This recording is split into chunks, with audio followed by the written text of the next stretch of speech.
Hello guys, welcome back to Ambrose India. This is Faizan and this is Sahil. So guys, आज हम फिर से एक नया वीडियो लेकर हाजिर है। वीडियो कौन सा होने वाला है वो साहिल बताए। एज प्रॉमिस हमने जैसा प्रॉमिस किया था कि हम भोजपुरी इंडस्ट्री की हिस्ट्री पर रिएक्शन देंगे, तो उस पर हम रिएक्शन दे रहे हैं। History of Bhojpuri cinema 1932 to 20 क्या तक, बात है। मतलब आज तक का भोजपुरी मूवीज की हिस्ट्री में वाकई में जानना चाहूँगा कि तुमको बिल्कुल जानना कि सही थे, क्योंकि मैंने देखा नहीं है इतना। ये रिएक्शन करते हैं, मैं फर्स्ट टाइम कर रहा हूँ, तो सो वाकई में मुझे जानना है। 1932 से लेके अभी तक की पूरी स्टोरी इस वीडियो के अंदर हम देखने वाले हैं कि भोजपुरी इंडस्ट्री ने कहाँ कहाँ कितना काम किया है, और नाजिर हुसैन से लेके मनोज तिवारी तक का पूरा सफर इस मूवी में बताया जाएगा। 1932 मतलब हम पैदा भी नहीं हुए थे। और मेरा 97 है। अबे अपने पापा भी पैदा नहीं हुआ था। वो यार बहुत पुराना, अपने पापा भी पैदा नहीं हुए थे। दादाजी के टाइम का है। हाँ, दादाजी पैदा हो गए थे। तो स्टार्ट करते हैं। शुरू करते हैं।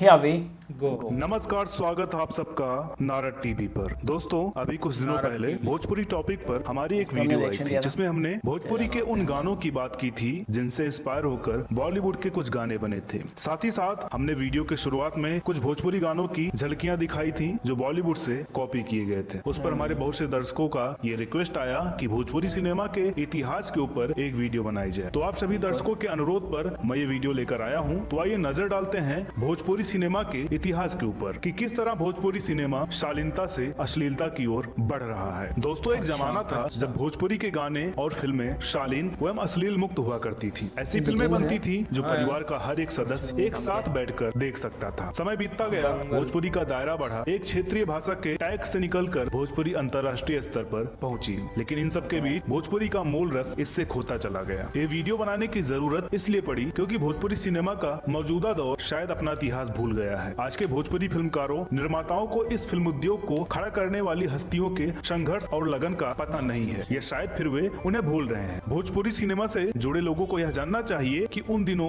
अगर नजीर हुसैन ने बिमल रॉय से भाषा बोली का समझौता कर लिया होता तो आज हम अपने भोजपुरी इतिहास की पहली फिल्म गंगा मैया तोहे पियरी चढ़ीबो नहीं देख पाते। फिल्मों में भोजपुरी का आगमन यूं तो 1932 में बनी दूसरी बोलती फिल्म इंद्रसभा से हो गया था। म्यूजिकल फिल्म होने के नाते उसमें 72 गाने रखे गए थे, जिनमें से 2 गाने भोजपुरी के थे। हम आज भी इस फिल्म के गीत सुरतिया दिखाई जाओ, ओ बाके छैला और ठाड़े हूँ तोरे द्वार, बुला ले मोरे साजन के तौर पर सुन सकते हैं। निर्माता निर्देशक जे मदन ने फिल्म इंद्रसभा के सहारे सबसे ज्यादा गाने वाली फिल्म का विश्व रिकॉर्ड भी बनाया। भोजपुरी से जुड़े लोग इस रिकॉर्ड के साथ अपने आप को जोड़कर गौरवान्वित हो सकते हैं। जे मदन के सहारे फिल्मों में भोजपुरी का आगमन तो हुआ, लेकिन एक पूर्ण भोजपुरी सिनेमा के बनने का सफर 1962 में पूरा हुआ, जिसके लिए संघर्षरत व्यक्तित्व को भूलना आसान नहीं है। एक आंकड़े की तरफ ध्यान दें तो पता चलता है कि भारत की पहली बोलती फिल्म से लेकर भोजपुरी सिनेमा के शुरुआत के बीच में 103 गुजराती, 59 पंजाबी, 26 असमी और 18 उड़िया फिल्में बन चुकी थी। पंजाब भी इस दिशा में 1935 से ही प्रयासरत था। बांग्ला, तमिल, मलयालम, कन्नड़ भाषा में क्षेत्रीय सिनेमा पहले से ही उच्च स्थान पर पहुंचने को लालायित था। ऐसे में भोजपुरी सिनेमा के लिए क्षेत्रीय सिनेमा के तौर पर स्थापित होने की राह आसान नहीं थी। जब सिनेमा में महिला संघर्ष चल रहा था तब बनारस की बेटी जद्दन बाई ने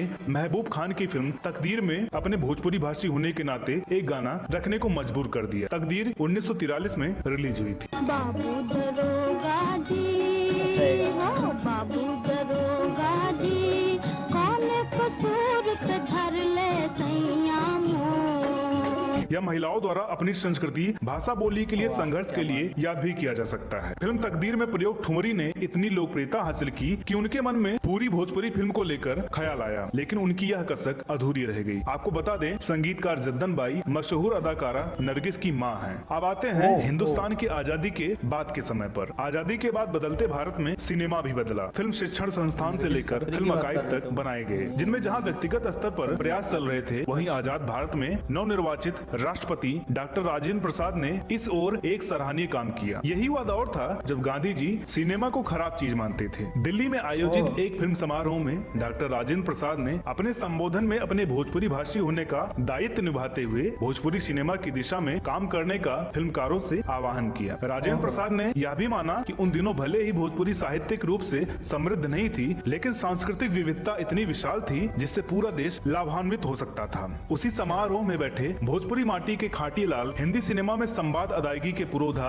उत्तर प्रदेश और बिहार की सीमा से सटे गाजीपुर के निवासी नजीर हुसैन साहब काफी प्रभावित हुए। इसी समारोह में वो अपनी फिल्म नई दिल्ली के लिए राष्ट्रपति पुरस्कार पा चुके थे। डॉक्टर राजेंद्र प्रसाद के भाषा से प्रभावित नजीर साहब ने समारोह में राष्ट्रपति जी को भरोसा दिलाते हुए कहा कि डॉक्टर साहब समझी हम आज से इस दिशा में प्रयत्नशील हो गई नीचा रघुआ शुभकामना करी। यहीं से शुरुआत होती है भोजपुरी सिनेमा की। शुरुआती भोजपुरी फिल्मों की वास्तविक नींव यहीं से पड़ी। नजीर साहब की अपनी अभिनय और लेखन की क्षमता के बदौलत ही फिल्मकार बिमल रॉय ने उन्हें अपना सहयोगी बनाया था। बिमल रॉय की 2 बीघा जमीन के लेखक नजीर साहब ही थे। लेखन की प्रबलता तो उनकी इसी फिल्म से जानी जा सकती थी। इसी सहारे उन्होंने पहली भोजपुरी फिल्म गंगा मैया तोहे पेरी चढ़ीबो की पटकथा लिखी और सबसे पहले बिमल रॉय के पास गए। बिमल दा को कहानी बहुत पसंद आई, लेकिन उन्होंने इसे हिंदी में बनाने को कहा। नजीर साहब ने अगर उस दिन अपनी कहानी के साथ बिमल दा से समझौता कर लिया होता तो भोजपुरी में बनी पहली फिल्म की तिथि शायद कोई दूसरी हो सकती थी। उनका धैर्य उनके ही एक कथन में दिखता है। उन्होंने कहा ई फिल्मिया चाहे जहियो बनी, बाकी बनी था भोजपुरी में। निर्माता की तलाश जारी थी। अपने सह कलाकार कई बार कह चुके थे, अरे असीमोआ मर्दे केहू मिल जाये तो कैसो ही ई फिल्मिया बना ले।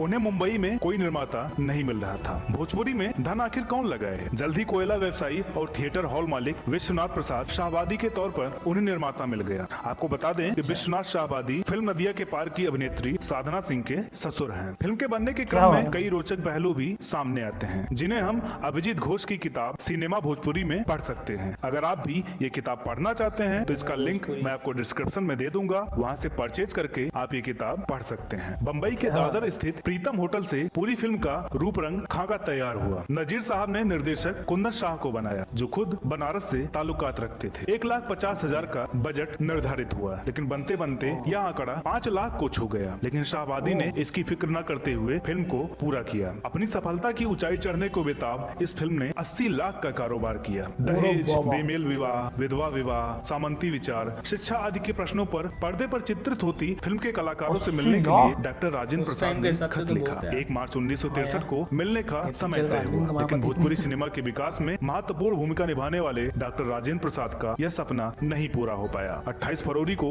उनकी मृत्यु हो गई। जैसे ही फिल्मकारों को पता चला, अगले दिन उन्होंने फिल्म का प्रदर्शन बंद रखा, जो उनके लिए सच्ची श्रद्धांजलि थी। इसके बाद विदेशिया, हमार संसार, गंगा किनारे मोरा गाँव रे, कब हुई गौनवा हमार, दंगल, महुआ आदि फिल्मों के साथ भोजपुरी सिनेमा बढ़ते क्रम में आज हमारे सामने छलकत हमरो जवनिया, रात दिया बुता के पिया क्या क्या किया आदि गीतों के जरिए अश्लीलता पेश करने पर आतुर दिखता है। क्या आज भोजपुरी सिनेमा के लिए किए गए संघर्ष को इनमें से कोई भी निर्माता निर्देशक याद रखता है? मौजूदा स्थिति को देखते हुए यह प्रश्न जरूर खड़ा होता है कि ऐसे गानों की शुरुआत कहां से हुई। भोजपुरी सिनेमा के इतिहास को खंगालने पर पता चलता है कि सन 2000 के आसपास यह उद्योग एकदम खत्म होने की कगार पर खड़ा था। ऐसे में 2002 में बनी फिल्म सैया हमार ने निर्माताओं और निर्देशकों को जगाने पर मजबूर कर दिया। लेकिन इस बार दुखद यह रहा कि जिस शुरुआती कंटेंट को लेकर भोजपुरी सिनेमा ने अपनी नींव रखी थी, वह अब फैशन की चाशनी में डूबकर हमारे सामने था। फिल्म ससुरा बड़ा पैसा वाला की सफलता को देखकर भोजपुरी निर्माताओं में कुछ भी दिखा देने की होड़ सी मच गई। आपको बता दें कि फिल्म ससुरा बड़ा पैसा वाला 30 लाख रुपए में बनी थी और इसने 15 करोड़ का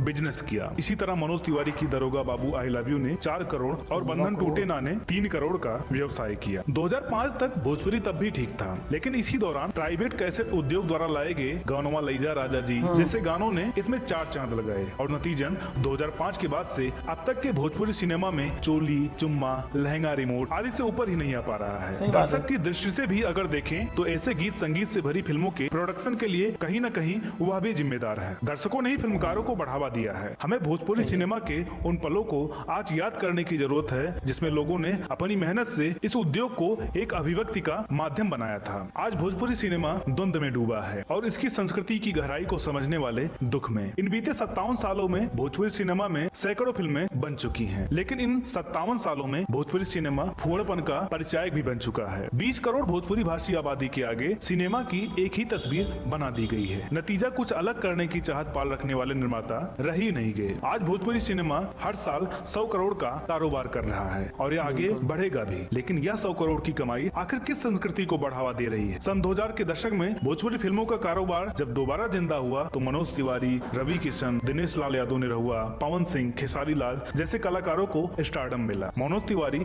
रवि किशन, दिनेश लाल, श्वेता तिवारी जैसे कलाकारों को बॉलीवुड में काम करने का अवसर भी मिला और इन्होंने नाम भी कमाया। तो वहीं अमिताभ बच्चन, शत्रुघ्न सिन्हा, मिथुन चक्रवर्ती, अजय देवगन जैसे बॉलीवुड के दिग्गजों ने भी भोजपुरी सिनेमा में काम किया। भोजपुरी के आधुनिक कर्ता धर्ता आज सीना ठोक के कहते हैं कि हमने भोजपुरी को एक नए मुकाम तक पहुंचा दिया है, लेकिन उनसे कौन बताए कि दरअसल आप लोगों ने इसके स्तर को कुचल कर रख दिया। परिवर्तन होना जरूरी है, लेकिन इतना भी ना हो जाए कि हम अपने मूल तत्व को ही खो बैठे। आज साउथ इंडियन फिल्म इंडस्ट्री दिन दोगुनी और रात चौगुनी उन्नत कर रही है, उसमें भी परिवर्तन हुआ, लेकिन उन्होंने अपनी संस्कृति को नहीं कुचला। आज पैसा कमाने के लिए आप लोग अपनी जमीन और जमीर दोनों बेच रहे हैं, लेकिन भोजपुरी माटी के अस्तित्व पर जो ये धब्बा लगा है वो कैसे मिटेगा? इस बीच कुछ अहम सवाल भी खड़े होते हैं। क्या पैसे कमाने की चाहत में यह इंडस्ट्री चोली और दुपट्टे का साथ छोड़ेगी? क्या भोजपुरी सिनेमा अन्य भाषाई फिल्मों से सबक लेते हुए कुछ अलग और नया कर सकेगा? क्या मनोज वाजपेयी, प्रकाश झा जैसे भोजपुरी माटी के नाम इससे जुड़ेंगे? ऐसे और भी कई प्रश्न हैं जिनके बीच भोजपुरी सिनेमा शायद काफी वक्त तक जूझता रहेगा। भोजपुरी के आधुनिक कर्ताओं धर्ताओं से निवेदन है कि भोजपुरी को भोजपुरी ही रहने दें, माटी और गोबर की भाषा ही रहने दें। इसका अति आधुनिकीकरण और अति विज्ञानीकरण न करें। इसे ट्रक चलाने वाले ड्राइवरों, खेतों में काम करने वाले किसानों, ईटा गारा ढोने वाले मजदूरों और सीमा पर लड़ने वाले जवानों की भाषा ही रहने दें। यही इसके इतिहास के साथ सही न्याय होगा। तो आप हमारी बातों से कितने सहमत हैं और कितने असहमत कमेंट बॉक्स में जरूर बताइएगा। जिन दर्शकों को वीडियो अच्छी लगी हो, वीडियो को लाइक करें, इसे शेयर करके भोजपुरी मसीहाओं के बंद कानों तक पहुंचाएं। चैनल पर नए हो तो इसे सब्सक्राइब जरूर करें, क्योंकि हम लोगों का प्रयास ऐसे ही जारी रहेगा। जिन दर्शकों को ये वीडियो ना अच्छी लगी हो वो इसे डिसलाइक करके भोजपुरी के स्तर को गिराने वाली अंधी दौड़ में शामिल हो जाएं। इस वीडियो पर अगर आप सबका रिस्पांस अच्छा रहता है तो आगे भी मैं भोजपुरी टॉपिक पर वीडियो लाता रहूंगा, जिसमें मैं पुराने दौर से लेकर नए दौर तक के भोजपुरी कलाकारों की बायोग्राफी दिखाऊंगा। तो मिलते हैं अगले वीडियो में एक और नई कहानी के साथ। तब तक के लिए नमस्कार। धीरे धीरे बदलाव आता है और हो सकता है कि अभी थोड़ा कुछ स्टार्स मैंने देखे हैं कि वो बदलाव लाने की कोशिश कर रहे हैं, लेकिन ला नहीं पा रहे हैं, क्योंकि जो जनता है, जो ऑडियंस है, वो भी बिल्कुल उसी चीज़ को देखना चाह रही है। उसी चीज पे अगर हम बात करें तो सबसे मेन तो पब्लिक सपोर्ट कर रही है ना। हाँ, अभी हम देखें, मैं किसी एक्टर या किसी स्पेशल सिंगर के बारे में हम नहीं कहेंगे, लेकिन फिर भी आप खुद सर्च कीजिएगा, जो इस टाइप के लैंग्वेज वाले जो सॉन्ग है, जो डबल मीनिंग सॉन्ग है, या फिर जिनके लिरिक्स में कुछ ऐसे वर्ड्स हैं जो डबल मीनिंग बन जाते हैं, या कुछ बोल्डनेस दिखाई गई है किसी वीडियो में, तो ऑटोमेटिकली इस पर व्यूज़ की भरमार मिल जाएगी आपको। लेकिन वहीं पर कहीं पर शालीनता वाला सॉन्ग है जहाँ पर भोजपुरी भाषा की तारीफ की जा रही हो, जमीन से जुड़ी बातों की तारीफ की जा रही हो, इंडिया की तारीफ की जा रही हो, बिहार या यूपी की किसी जगह की तारीफ की जा रही हो, उस सॉन्ग में प्यार मोहब्बत की नॉर्मल बातें चल रही है, तो उतना व्यूज के साथ बदलना सबका जरूरी है। जैसे अपना तेलुगु इंडस्ट्री, तमिल इंडस्ट्री, आप देखिए 200 300 करोड़ वाली मूवीज वो लोग बना रहे हैं, बट उनके सॉन्ग अच्छे होते हैं, उसमें ऐसे मतलब डबल मीनिंग लिरिक्स नहीं होते। हालांकि थोड़े बहुत स्कैन्स बोल्डनेस सीन ऐसा नहीं है कि तेलुगु मूवीज में नहीं, ऐसा बॉलीवुड में भी है। बॉलीवुड में भी आप देखें कि पहले कुछ और था और अभी थोड़ा कुछ और है, अब कुछ और है, काफी बोल्डनेस आ गया, बट सॉन्ग्स ऐसे नहीं बनते। जो लैंग्वेज है, जो डबल मीनिंग सॉन्ग्स हैं, कुछ सॉन्ग्स ऐसे आते हैं जो डबल मीनिंग होते हैं, बाकी इतने लेवल पे ज्यादा नहीं होते। जैसे भोजपुरी पे हर लगभग भोजपुरी में मैं जितने सॉन्ग्स देख रहा हूँ, मैंने 3-4 जो भी देखे हैं सब डबल मीनिंग थे। मैक्सिमम होते हैं, लेकिन सब नहीं होते हैं, लेकिन मैक्सिमम्स होते हैं। और वही चीज़ है जो भोजपुरी इंडस्ट्री को कहीं ना कहीं पीछे छोड़ रही है, कि क्योंकि एक अलग पहचान बनाना, जैसे तेलुगु इंडस्ट्री ने एक ऐसी पहचान बना ली है, तमिल इंडस्ट्री और तेलुगु इंडस्ट्री अगर हम बात करें तो दोनों इंडस्ट्री ने ऐसी इंटरनेशनली ऐसी पहचान बना ली है कि वहाँ के लोग उस मूवी को देखना पसंद करते हैं, इन्वेस्ट करना चाहते हैं। अभी इंडिया की सबसे ज़्यादा पैसे कमाने वाली मूवी जिसको कहते हैं बाहुबली एंड बाहुबली 2, दोनों मूवी ने इंडिया में सबसे ज़्यादा पैसा कमाया। उन दोनों मूवी का रिकॉर्ड अभी तक कोई तोड़ नहीं पाया, जबकि वो तेलुगु मूवी है, वो तेलुगु मूवी है, साउथ इंडियन मूवी है, जो कि अलग अलग लैंग्वेज में रिलीज की गई थी। लेकिन आप भी जानते हैं कि वो मूवी कितना पैसा कमा चुकी है, लेकिन उन्होंने उनकी लैंग्वेज, उनकी जो आस्था या जो भी उनका गांव वाली लैंग्वेज और वो सब चीज़ उन्होंने रखी। कहाँ उस मूवी में कहीं पे भी एक सीन बोल्डनेस का नहीं था, पूरी दोनों पार्ट्स में ऐसी होना चाहिए जिस पर लोग इन्वेस्ट कर सके। जैसे तेलुगु ले लो, साउथ इंडियन ले लो, उस पर हमारे बॉलीवुड वाले इन्वेस्ट कर देते हैं, तो बॉलीवुड तो भोजपुरी में क्यों नहीं? भोजपुरी में अजय देवगन ने काम किया है, अमिताभ बच्चन ने काम किया है, धर्मेंद्र ने काम किया है, बट इनमें इन्वेस्ट नहीं करते हैं वो। इसका रीमेक कभी आपको बॉलीवुड में देखने के लिए नहीं मिलेगा। क्यों नहीं मिलेगा? क्योंकि यही सब है बस। तो यही चीज़ बदल रही है और बदलना चाहिए, और मैं भी उम्मीद करता हूँ ये सब चीज़ बदले और ऐसा टाइम आ जाए कि जहाँ अभी बॉलीवुड से कॉपी करके इसमें मूवी बनी बॉलीवुड वाले भोजपुरी जो में, तमिल का कॉपी कर रहे हैं, रिमिक्स बना रहे हैं, वैसा टाइम आना चाहिए। हम कि चाहेंगे भोजपुरी कि मूवीज का कॉपी भोजपुरी का करके भी बॉलीवुड वाले मूवी बनाए या हॉलीवुड वाले मूवी बनाए, तो भोजपुरी का भी बहुत अच्छा कॉपीराइट खरीदे, वो इन्वेस्ट करें। इन्वेस्ट करे। भोजपुरी इंडस्ट्री का बिजनेस जो 100 करोड़ है वो 200 करोड़ 1000 करोड़ के ऊपर चले जाए, ये हमारी उम्मीद है। खैर, आप लोगों को हमारे जो थॉट्स हैं वो कैसे लगते हैं कमेंट करके जरूर बताएं। जिनको अच्छा लग रहा है वो लाइक करें, जिनको अच्छा नहीं लगा वो डिसलाइक कर सकते हैं, कोई प्रॉब्लम नहीं, लेकिन हाँ कमेंट ज़रूर करें। आपका कमेंट ही हमें बताएगा कि क्या ये वीडियो पे रिएक्शन देके हमने अच्छा किया या नहीं पूरा किया या ठीक है।